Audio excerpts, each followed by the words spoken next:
வணக்கம் நம்மளே. இன்றைக்கி விஜய் டைரி ஃபார்மில் பார்க்கக்கூடிய பதிவு வந்து பார்த்திங்கன்னா, நம்ம பண்ணையில் வந்து கிட்டத்தட்ட வந்து பார்த்திங்கன்னா நாகர்கோவில், தூத்துக்குடி, விருதுநகர், தென்காசி, திருநெல்வேலி போன்ற பகுதிகளுக்கு அளவுக்கு அதிகமான மாடுகள் கொடுத்துக்கிட்டு இருக்கோம். அதுவும் பார்த்திங்கன்னா இந்த வார கலெக்ஷன் ஃபுல்லாமே வந்து பார்த்திங்கன்னா நாகர்கோவிலுக்கு தான் அளவுக்கு அதிகமான மாடுகள் போயிட்டுருக்குது. அப்புறம் மார்த்தாண்டம் பக்கத்துலேயும் வந்து பார்த்திங்கன்னா நிறைய கஸ்டமர் வந்து மாடுகள் வந்து வாங்கிட்டு போகிறாங்க. பெரும்பாலும் அந்த சைட்லேருந்து வர எல்லா கஸ்டமருமே வந்து பார்த்திங்கன்னா நம்மகிட்ட சொல்லக்கூடிய ஒரே விஷயம், இதை கண்டினியூவாக பண்ணுங்கள், நல்ல மாடுகளாக மட்டும் கொடுங்க அப்படிங்கிறது தான். நம்ம எடுக்கக்கூடிய மாடுகள் அனைத்து மாடுமே வந்து பார்த்திங்கன்னா இளம் மாடுகளை மட்டும்தான் கொடுத்துக்கிட்டு இருக்கோம்.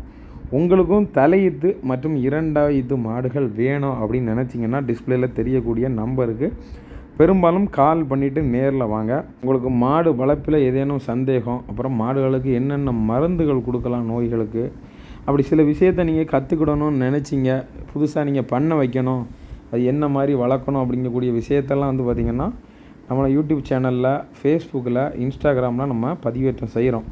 அது மூலமாக நீங்கள் வந்து மாடுகள் வந்து பார்த்திங்கன்னா என்னென்ன மாடுகள் எப்படி கறக்கும், எவ்வளோ நாள் கறக்கும், இந்த மாதிரி டீட்டெயில்ஸ்லாம் நிறைய நம்ம வந்து கொடுத்துக்கிட்டு இருக்கோம். அதுமாதிரி வந்து பார்த்திங்கன்னா நிறைய இடத்துக்கு நம்ம நல்ல நல்ல மாடுகளை கொடுத்துக்கிட்டு இருக்கோம். நம்ம வந்து முதல்ல மாடுகள் பார்த்து வாங்கக்கூடிய விஷயங்களெல்லாம் கொஞ்சம் உங்களுக்கு சொல்லித்தரேன். முதல்ல மாடுகள் வாங்கும்போது வந்து பார்த்திங்கன்னா மாடோட மடியில் வந்து மடி இருக்குதா, இல்லைனா இது மாடோட மடி தானாங்கக்கூடிய விஷயத்தை நீங்கள் பார்த்து வாங்கணும். என்றைக்குமே மாடோட மடி வந்து பார்த்திங்கன்னா முட்டிக்கு மேலே இருக்கணும். பெரும்பாலும் தொங்கு மடியாக வாங்காதீங்க. தொங்கு மடியாக வாங்கினீங்கன்னா கிட்டத்தட்ட வந்து பார்த்திங்கன்னா நீங்கள் பல வருஷ காலங்களுக்கு நீங்கள் வைக்க முடியாது. என்ன காரணம்னு பார்த்திங்கன்னா தொங்கு மடி மாடுகள் வந்து ஒவ்வொரு இதுக்கும் மடி தொங்கிக்கிட்டே தான் வரும். இன்னொன்று வந்து பார்த்திங்கன்னா பால் நம்ம பெருசாக வந்து எதிர்பார்ப்போம் அந்த மடியில், ஆனால் பால் பெருசாக இருக்காது. வந்து தொங்குமடி மாட்டில் வந்து வரக்கூடிய பிரச்சனை சனையில் வந்து பார்த்திங்கன்னா உங்களுக்கு வந்து கால்சியம் பற்றாக்குறை. இது என்ன காரணத்தில் வரும்னா மாடால் எலும்புக்க முடியாது. சென்னையில் வந்து மடியை வந்து ரொம்ப தர வரைக்கும் வைக்கிற அளவுக்கு வச்சு படுக்க முடியாது, மாடால் எலும்ப முடியாது. காம்புகளில் வந்து பார்த்திங்கன்னா ஜுரமாகி காம்புகள் அடியாயிரும். இன்னொன்று வந்து பார்த்திங்கன்னா காம்பு வந்து கல் தான் மாதிரி சின்ன ஒரு ஷார்ப்பான பொருள் மூலம் வெட்டுறதுக்கான வாய்ப்புகள் உண்டு. அதனால் காம்புகள் டேமேஜ் ஆயிரும். இந்த மாதிரி நிறைய விஷயங்கள் சொல்லிக்கிட்டே போகலாம். இன்னொன்று வந்து பார்த்திங்கன்னா தொங்குமடி மாடுகள் நம்மளோட பால்களை ஏமாற்றிடும். பால்கள் நீங்கள் ஒரு நேரம் 10 கறக்கும், ஒரு நேரம் 12 கறக்கும் நினைப்பீங்க, அப்படிலாம் கறக்காது. மாட்டை பொறுத்தவரையில் மாடும் மடியும் சீராக இருக்கிற மாதிரி வாங்குங்க. ரொம்ப அசிங்கமாக இருக்கக்கூடிய மடியாக பார்த்து வாங்காதீங்க. பெரும்பாலும் மாடுகள் யான்கிட்ட தான் வாங்குங்கன்னு நான் சொல்ல மாட்டேன். பெரும்பாலும் நம்மளோட யூடியூப் சேனல், நம்மளோட ஃபேஸ்புக் எல்லாத்தையும் பார்த்து நீங்கள் மற்ற பக்கம் கூட வாங்கலாம். ஆனால் 1-2 டீட்டெயிலை நான் வந்து உங்களுக்கு சொல்லித்தரேன், சரியா? மாடு வாங்குறதுக்கு முன்னாடி வந்து பார்த்திங்கன்னா பெரும்பாலும் ஜெர்சி மாடுகள் வந்து வாங்குறீங்க அப்படின்ட்டு இருந்தீங்கன்னா முகம் வந்து பார்த்திங்கன்னா நல்லா குட்டையாக இருக்கும், முன்பக்கம் வந்து பார்த்திங்கன்னா பள்ளம் விடும். அது மாதிரி மாடு வந்து பார்த்திங்கன்னா ஜெர்சி பியூர் டைப்பாக இருந்ததுன்னா வந்து பார்த்திங்கன்னா குட்டை மாடாக இருக்கும். கொஞ்சம் ஜாதி அழுத்தங்கள் கிராஸில் அந்த மாதிரி இருக்குது அப்படின்னு இருந்தீங்கன்னா மாடு வந்து நல்லா ஹைட்டுக்கு போகும். இந்த மாதிரி ஒரு விஷயத்தை பார்த்து நீங்கள் மாடுகள் வாங்கலாம்.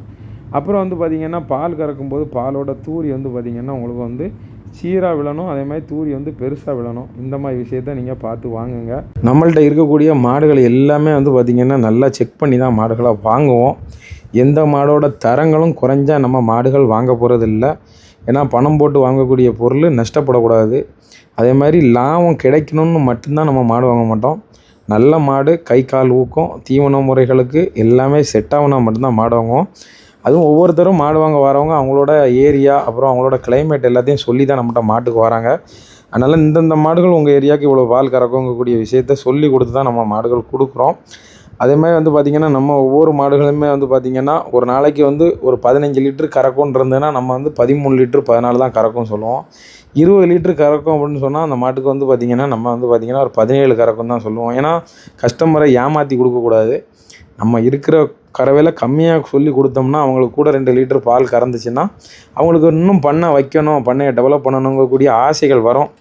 தங்க முட்டை விடக்கூடிய வாத்தா இருந்தாலும் சரி, முட்டையை எடுத்துக்கிட்டே இருந்தால் காலத்துக்கும் எடுத்துக்கிட்டு இருக்கலாம்.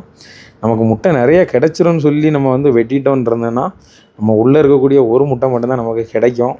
அந்த மாதிரி நம்ம வந்து பார்த்திங்கன்னா கஸ்டமருக்கு வந்து பார்த்திங்கன்னா நிறைய விஷயத்தை வந்து சொல்லி கொடுத்து தான் மாடு கொடுக்கணும். நாங்கள் கொடுக்கக்கூடிய எல்லா கஸ்டமருக்கும் வந்து பார்த்திங்கன்னா நிறைய விஷயத்த சொல்லி தான் கொடுக்குறோம். அது மாதிரி மாடுகளுக்கு விற்பனை பண்ணும்போது வந்து பார்த்திங்கன்னா கயிறு எல்லாத்தையும் இலவசமாக கொடுப்போம். குடல் புழு நீக்கங்கள் எல்லாம் பண்ணி பெஸ்ட்டாக மாடுகளை கொடுத்துக்கிட்டு இருக்கோம்.